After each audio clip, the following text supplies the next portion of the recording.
Take it away. Thank you, Jay. My name's Scott G. I'm an alcoholic. It's an honor and a privilege to speak at a meeting of Alcoholics Anonymous. Thanks for thinking of me, Jay.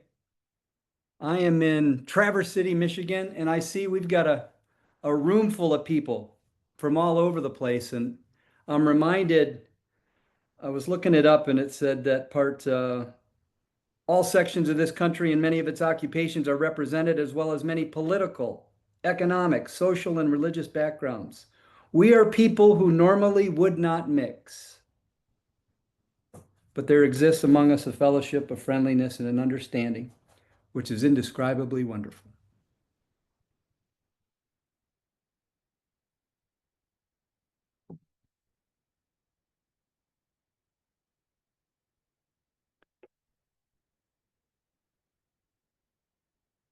I get emotional thinking about that and feeling about that. Let me get my housekeeping out of the way. I was classically 12-stepped into this fellowship by two members of the fellowship on August 20th, 1982. I've been sober and abstinent since that day, and I have been wet nursed in Alcoholics Anonymous. I have grown up in AA. Jay was talking about a meeting place we went to, a classic place. And I hope if anybody ever visits Southern California, go to the log cabin to a meeting.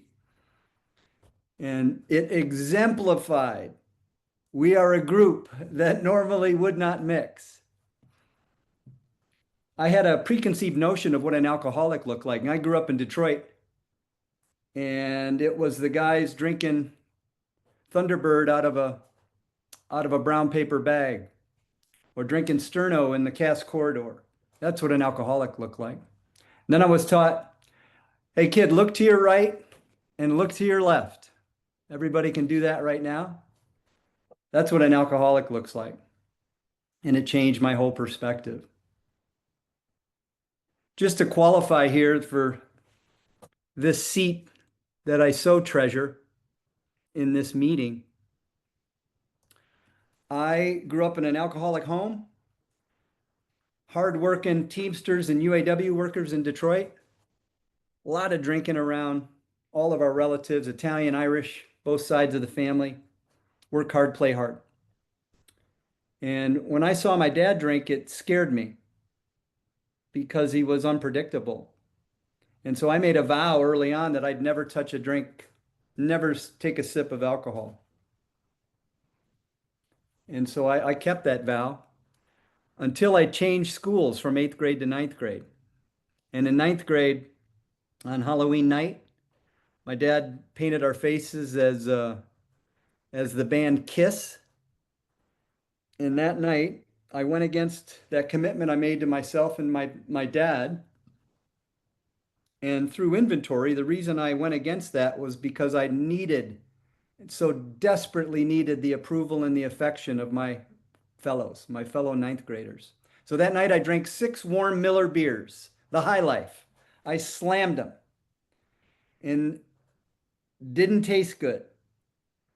But as it says in the doctor's opinion, alcoholics drink for the effect. And that night, I was always afraid of guys that were bigger than me, and I was afraid of girls. And that night, I got in a fist fight with the toughest guy in school, and I was making out with the prettiest cheerleader. That's what alcohol did for me, and I loved it. I freaking loved it. My drinking career only lasted 6 years, 10 months, and a handful of days. And in that short period of time, I had totaled 3 cars. I had been arrested for drunk driving, gotten fired from a job,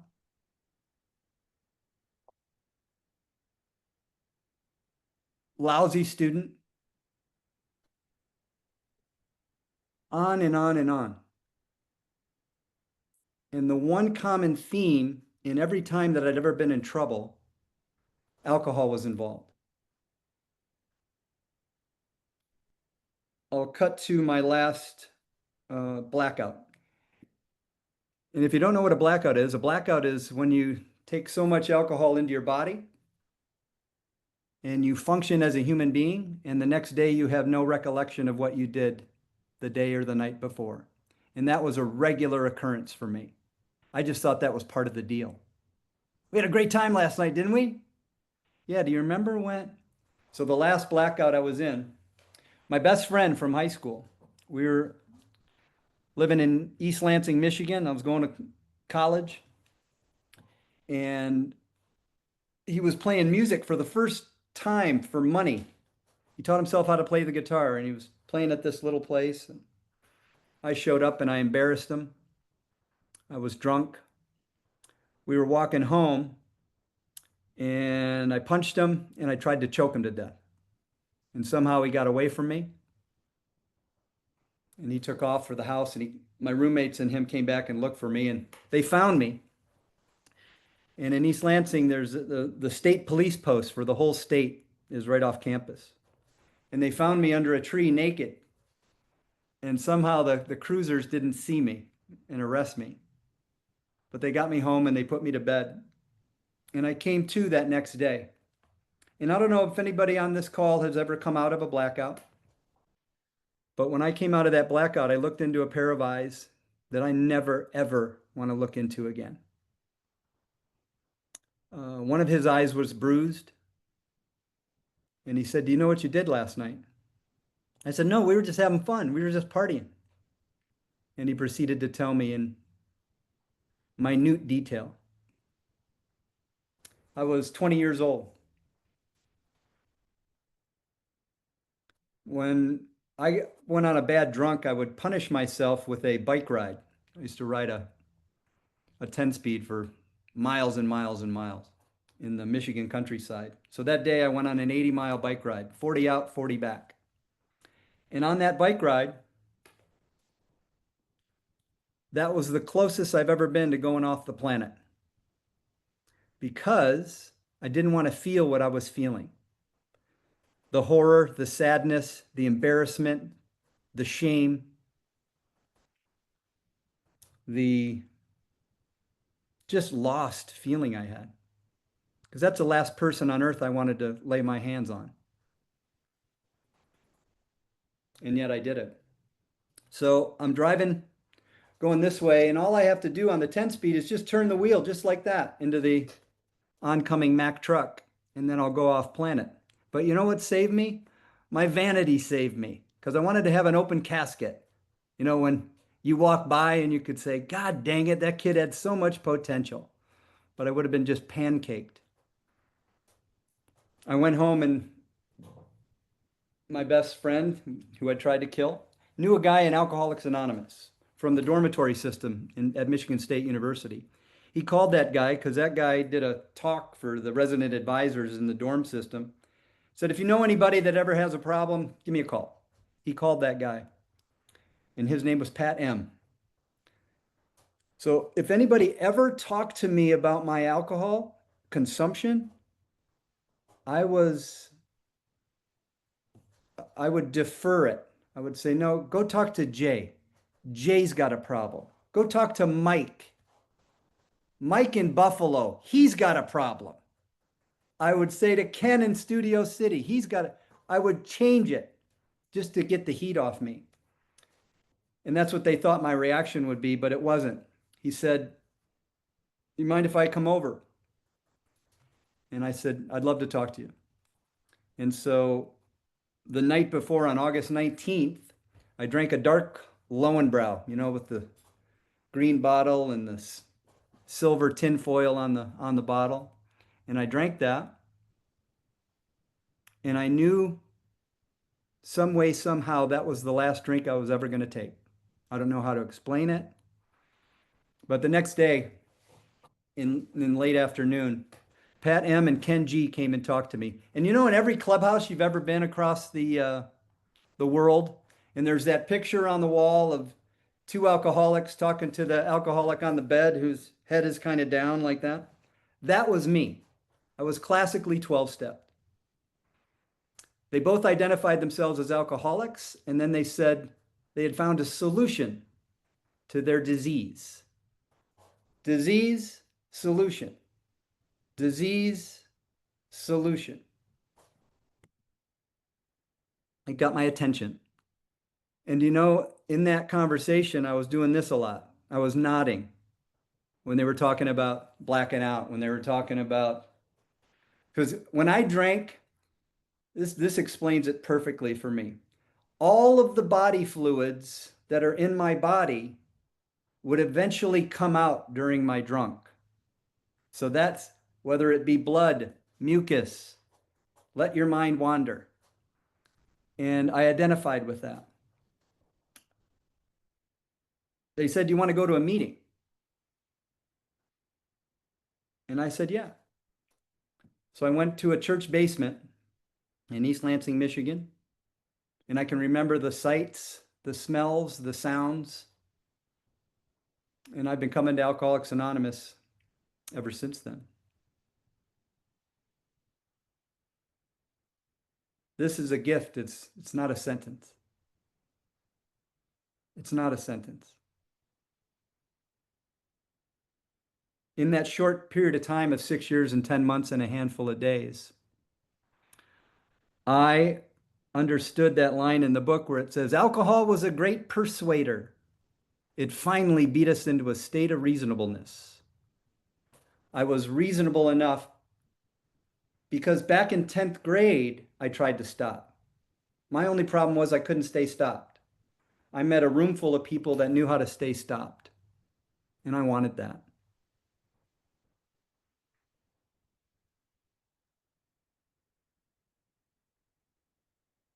Today, I think about what Ken G and Pat M probably could have been doing on a Friday night in East Lansing, Michigan, than talk to a 20-year-old punk about their own alcoholism.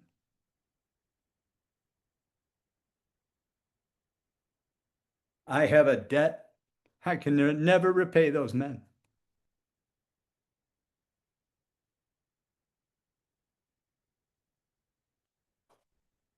You know what? You know what they gave me? Their most valuable asset, their time. And that's what you guys give me. The men and women of Alcoholics Anonymous give me your time.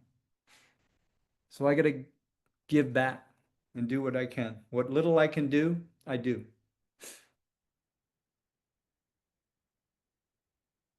If I get a call like from some guy in the deep South saying, "Do you want to speak at a meeting?"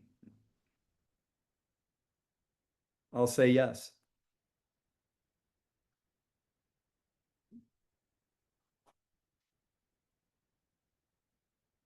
I was in Southern California almost 20 years. And man, recovery's exciting there. There's a melting pot of human beings. But that's the one thing. Think about it. Alcohol is uh, probably the least prejudiced item on the planet. Doesn't care about our pigmentation, our religion, our hairstyle, our sex, our belief, our political view. It's an equal opportunity destroyer. Untreated alcoholism is the undefeated super heavyweight champion of the free world. Just because of where we lived and the meetings around Southern Cal, met the most famous people in the world, literally, in meetings, the wealthiest people in the world. And a lot of those folks are not on this planet anymore, died of this disease. Me growing up in Detroit, Michigan, I thought if I had a little bit of celebrity and if I had a little bit of Jack, that would fill that God-sized hole in my stomach. So I think God's education for me was to meet those people to realize that it's an inside job. I was thinking about all my mentors. Kid, there's no elevators in AA. We got to take the steps.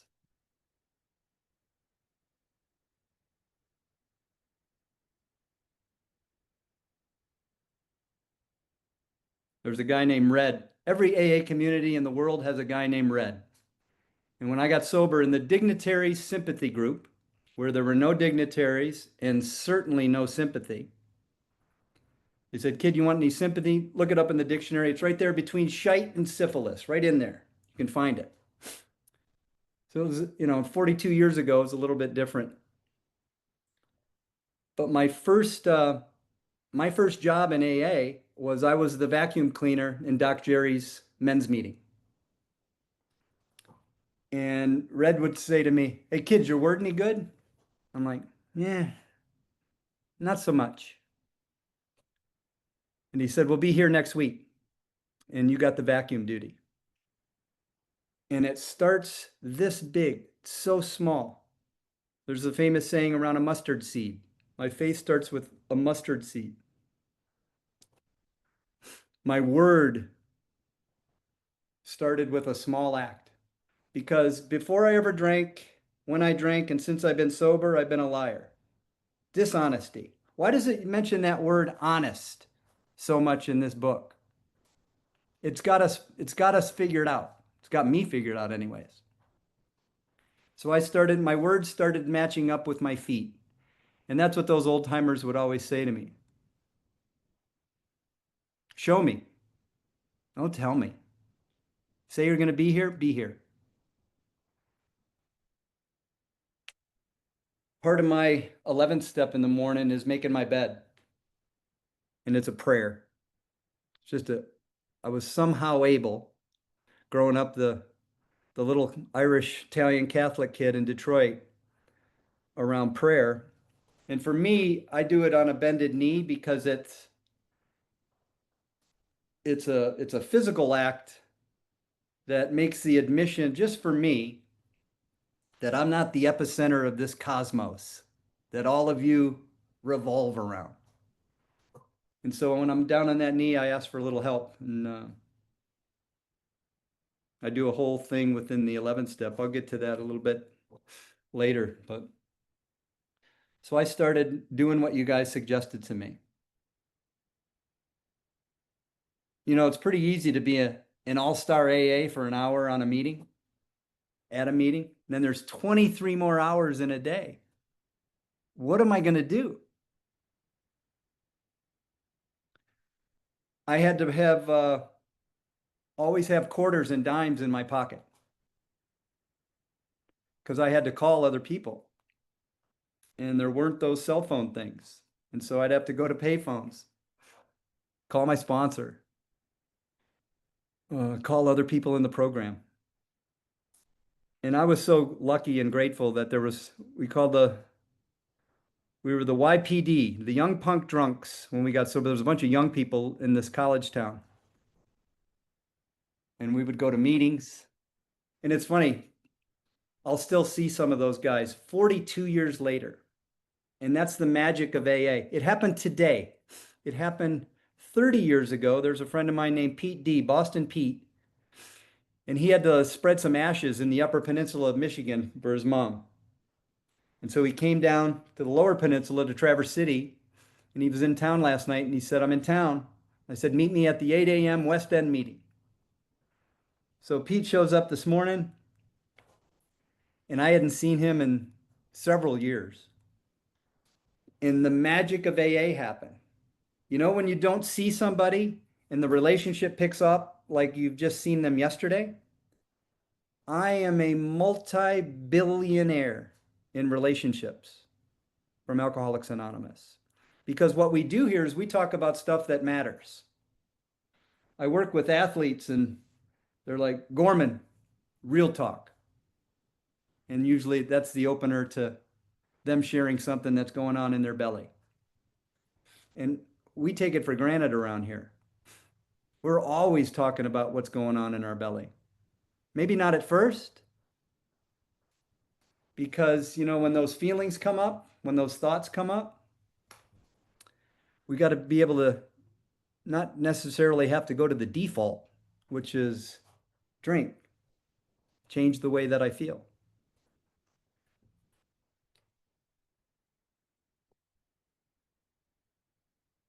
I'm going to jump into the steps. I come from the school of dead body on the ground, smoking gun in my hand, and somebody asked me, what happened? Well, it wasn't me. It wasn't me. And I've done that since I was a little boy. So, what's the first word in the first step? And also, what's the third word in the first step? Giant word for me today, and that's we. And then the second word, though, admit it. I don't admit nothing. But that was my freedom. That was the beginning of a daily journey that has taken me literally around the world. You were able to, Ken G and Pat M showed me where my life was unmanageable. Help me see it. Help me put it together. So I came. And then the second step came too.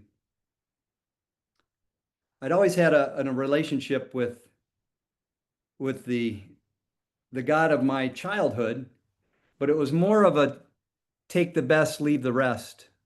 Because when I was a little kid in school, well before I ever drank, I'd be in church twice a week, and on Sunday, listen to the homily from the priest, and then I'm with my dad and other neighbors that the night before were just getting hammered and talking to other women that weren't my mom. And I'm like, and then the next day you go to this place and then you get absolved from your sins. And I'm like, I don't know about that. I don't know. So that was my beginning with Catholicism and Catholic school and all that. It turned into uh, a bunker God during war. Get me out of this. God, please get me out of this. I'll never, ever, ever do this again. Hand to God. And then the next day, doing the same thing. The phenomena of craving, always one, always one. And then you mentioned the word insanity, so that implies that you think that I'm insane, and I didn't really care for that. But then I was able to look at some of my actions, from the ages of 14 through 20 with active use. And if we all close our eyes for just a moment and think and feel about all those times where we brushed right up against it, right up against death, behind the wheel of a 4,000-pound missile, or jumping into water that we shouldn't be jumping, or whatever. Countless times. I always say there's a friend of mine in Southern Cal named Jerry, and he always says, playing with house money, kid. We're playing with house money. And I believe that. Third step, it was posed to me. There was another old timer, and I was holding off on the third step. I don't know, I was just dragging my feet. And we were talking about it in a restaurant, and he said, just all it is make a decision. Make a decision. He says, you can't make a decision here in Denny's while we're trying to make a breakfast choice. Make a decision. I always think about that. I was in East Lansing living, and I was sober about a year and change. And I moved back in with my parents eh, to make money so I could go back to school. But really, I didn't want to do a fifth step. I was super afraid of the fifth step. So under the guise of night, I moved back home, called my sponsor and said didn't talk to him about the decision I made. I just did it. Moved in with my parents and my dad, as I said earlier, you guys have taught me we're not in the business of labeling alcoholics. But if I was in the business of hiring alcoholics, I'd hire my dad first. He's 87 years old now. His three children are sober in Fellowship of Alcoholics Anonymous. But he's gotten a lot weaker. But if he could rip 8 long necks right now, he would. So I moved back in with my family. My dad wanted me to pay rent. I didn't want to pay rent. And then I went to a meeting in the Detroit area because I got sober about an hour and change away. And I went to a meeting and they were different. Didn't know anybody. And I started to softly stop going to meetings. So my life consisted of going to a East Detroit plating factory and dipping hood latches for Oldsmobiles into this caustic solution for 9 hours. Made good money, saved my money, went to the gym, worked out, went home, ate, and finished the night with a half gallon of butter pecan and shut it down. And that was my life, rinse and repeat. And so for 3 months, I didn't go to Alcoholics Anonymous meetings. And at the end of that, that man that I wanted to hurt, that raised me, I always wanted to raise a hand against him, but I knew don't raise a hand against your father. Now, at this time, I was sober without a drink 18 months.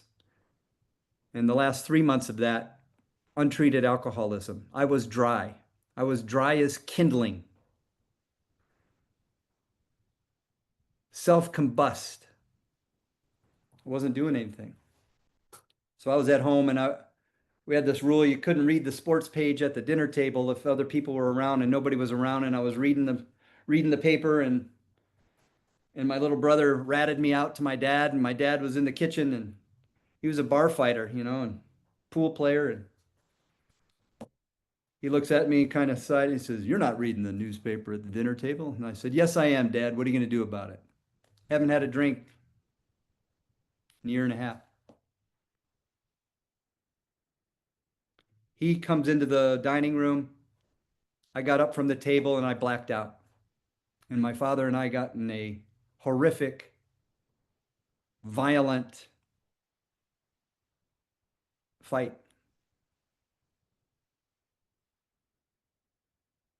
Not one of my better moments in my sobriety. It was February in Detroit, Michigan, and it was about 3 degrees out. And I stood outside and I sat on the steps and I sobbed. The next day I was at the gym and I asked a guy for a spot. I'm bench pressing and he gives me a spot, and while I'm doing it, he says, "Easy does it, bro. Easy does it." And I'm like, "What did you say?" Turns out he was in Alcoholics Anonymous. I went to a meeting with him that night, and I have been steady in my meeting attendance for the last 4 decades. Coincidence? I think not, Ken W. There's so many magic God moments. And by the way, I made amends to that man, and he's on the clubhouse turn right now, heading home, and he and I are good. That man I said I'd never raise a hand against, I did. And thank God for that ninth step. Thank God for that 10th step. So after I went to that meeting, I met a guy. His name was Clarence B. Clarence B was a black guy, lived in Detroit. He wore a bowler cap, three-piece suit, had a cane, just a magical man. And he was in the meeting after the meeting. He said, "Hey, have you done a third step?" And I said, "No, no, not really." He said, "Step into my car." So I'm thinking I'm going to step into a Buick Electra 225 or something based on what he looks like and how he's dressed. And we get into this Dodge K car that's about as big as my desk right here that I'm sitting at. We get into this car, and Clarence about 6'3", 260, big man. He says, "You ready to do this?" I said, "Yeah, I guess yeah, I'm ready." He said, "Give me your hands." He had these big coal shovels for hands. He said, "Give me your hands. Repeat after me.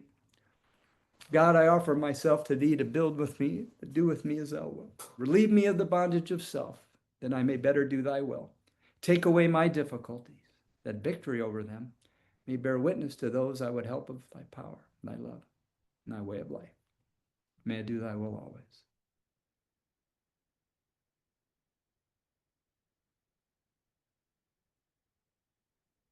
It sounded like that in that Dodge K car.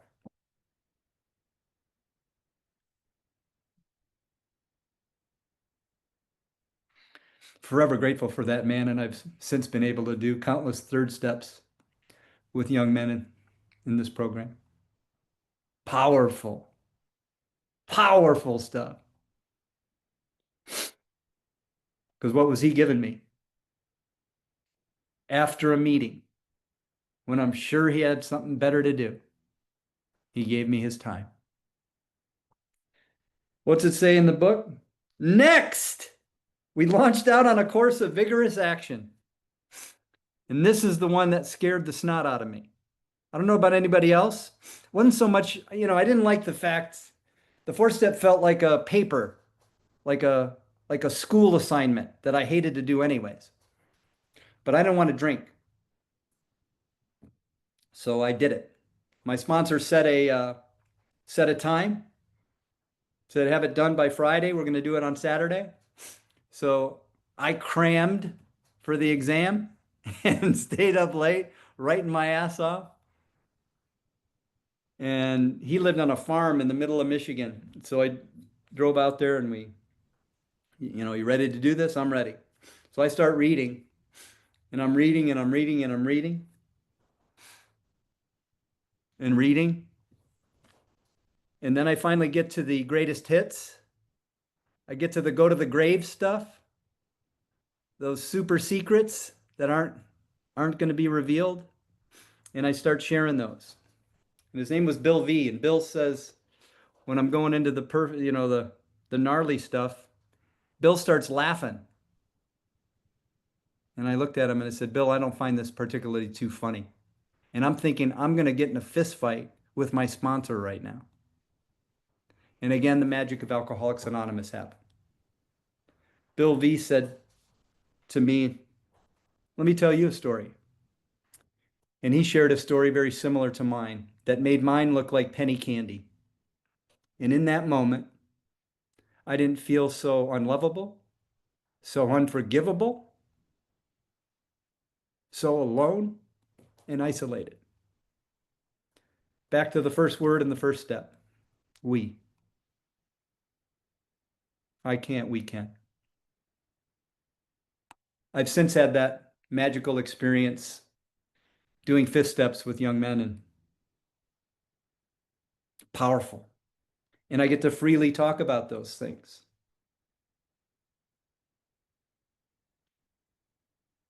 What did I find out, about that, the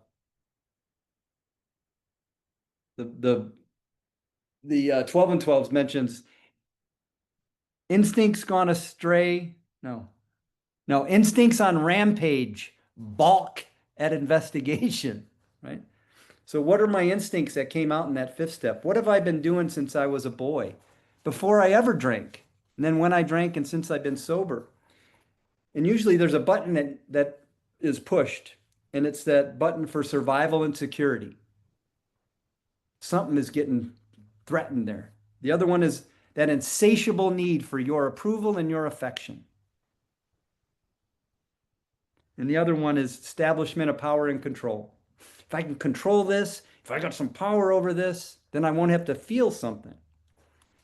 And that's the work in the fifth step that helped me take a look at all of that. You know, in the sixth and seventh step in the big book, it's this much. There's 2 paragraphs. We're entirely ready. Yeah, I'm ready. I don't want to be a jerk. So then I have to humbly ask.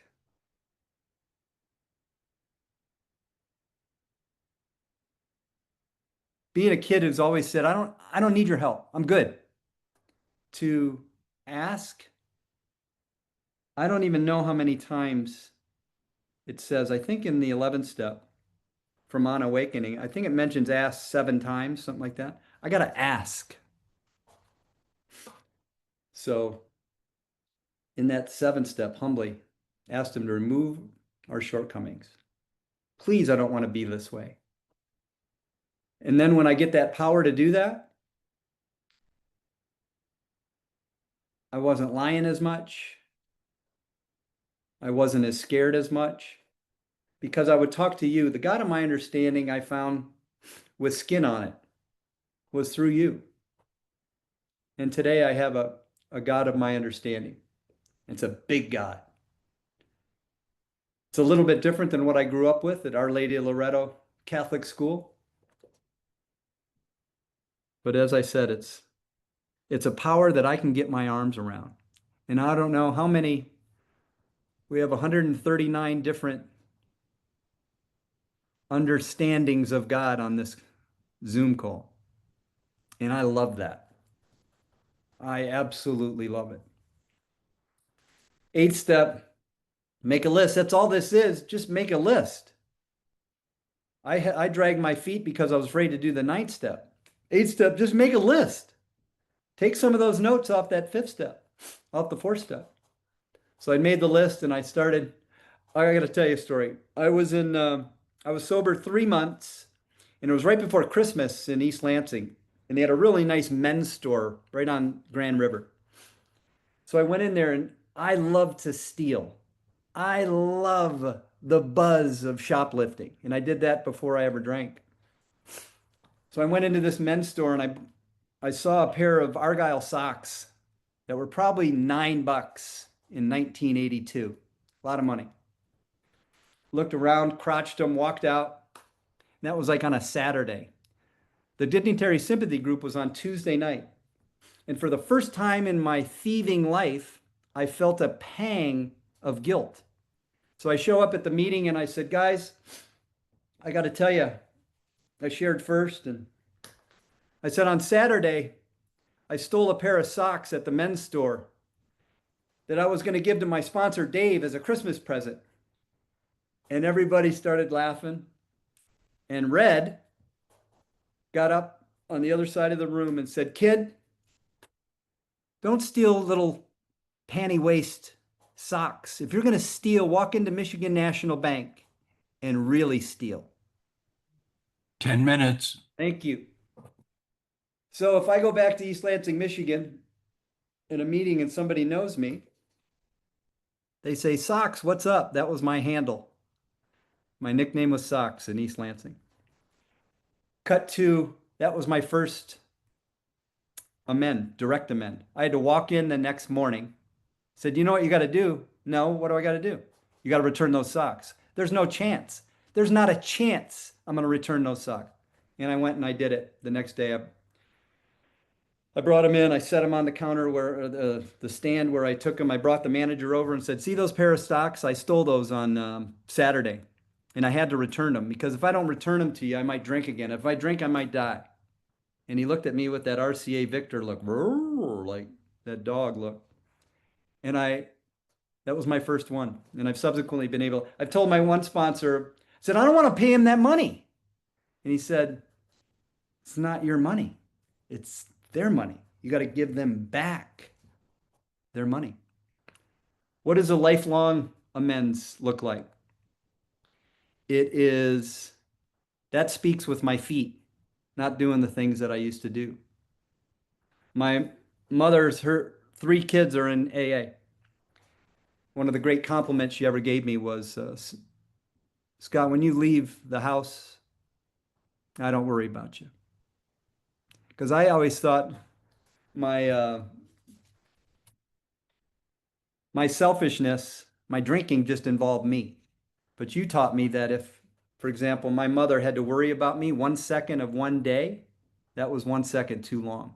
There was a great speaker out of the valley named Scott R., who was a friend before he died of uh, cancer, sober. And he talked about the differences between selfishness, self-seeking, and self-centeredness, which I just freaking love. Selfishness, it's all for me. I get everything. It's all for me. Self-centeredness, it's all about me. And self-seeking is, hey, what's in it for me? Hey, Ken, you got a new gig? Hey, is there a gig for me? You got something for me? This little subtleness of self. And trust me, I'm still working with my sponsor and my mentors. And I'm sober a few 24 hours. But I have a disease that is waiting in the weeds for a crack in the door. 10 step, thank you, God, for the 10 step. What's the big word in that step for me? Continued. It means on the daily. Rinse and repeat. Continue to take personal inventory when we were wrong, promptly admitted it. Old timers explain that one to me, which I love.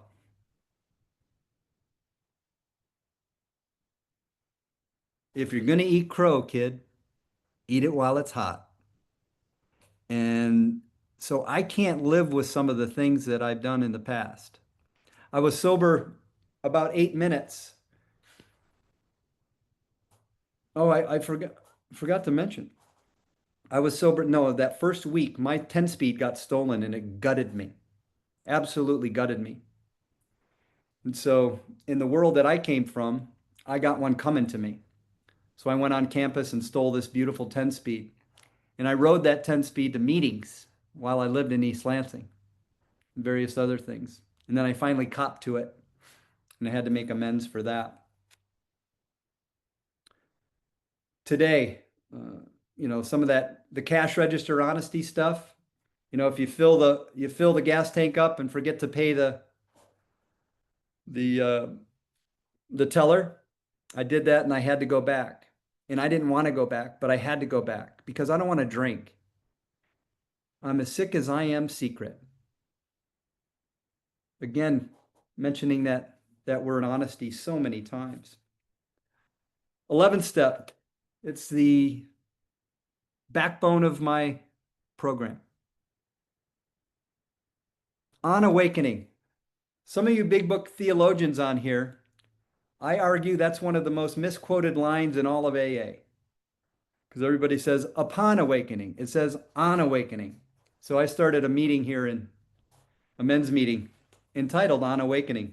And it's an 11-step meeting and we meditate for 11 minutes and read On Awakening all the way through from 86 through 88. I read those pages every morning. And it has one of the great AA prayers of all time in it, in my humble opinion.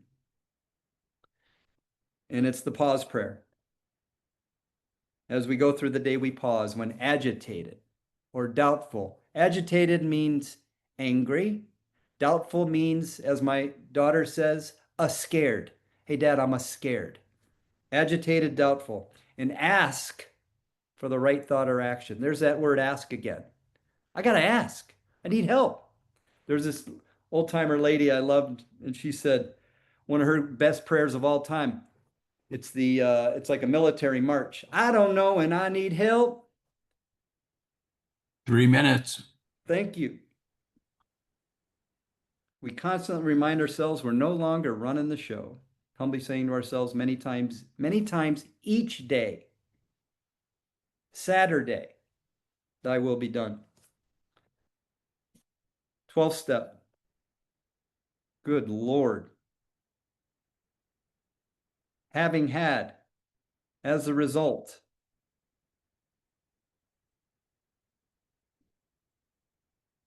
There's multiple parts to that step. And thank God I'm able to give a little bit back that Pat and Ken gave to me so freely.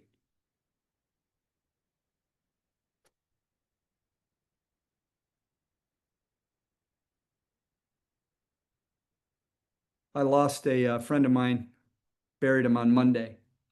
Known him for 23 years. Took him to the log cabin back in the day. Real wealthy guy. And got this deal. Got it for a long time. And then, as the book says, made decisions based on self, which later placed us in a position to be hurt. That's what I loved what you told me in the beginning. Kid, you can do whatever you want in this program, whatever you want, as long as you're willing to pay the price. And for me, the price could be my life. So I value this seat. Thank you, everybody, for coming to this Alcoholics Anonymous meeting. If you're new, act as if what those people you're talking to is true. And I'll leave you with my favorite quote from page 124 in your big book of Alcoholics Anonymous. I'll first go to page 112 at the top. I love it says, read this book, the first three words. Anyways, on page 124, it says, cling to the thought that in God's hands, the dark past is the greatest possession you have, the key to life and happiness for others. With it, you can avert death and misery for them. My name's Scott G. I'm an alcoholic. Love on that person in the mirror. Love y'all. Yay. Oh my God.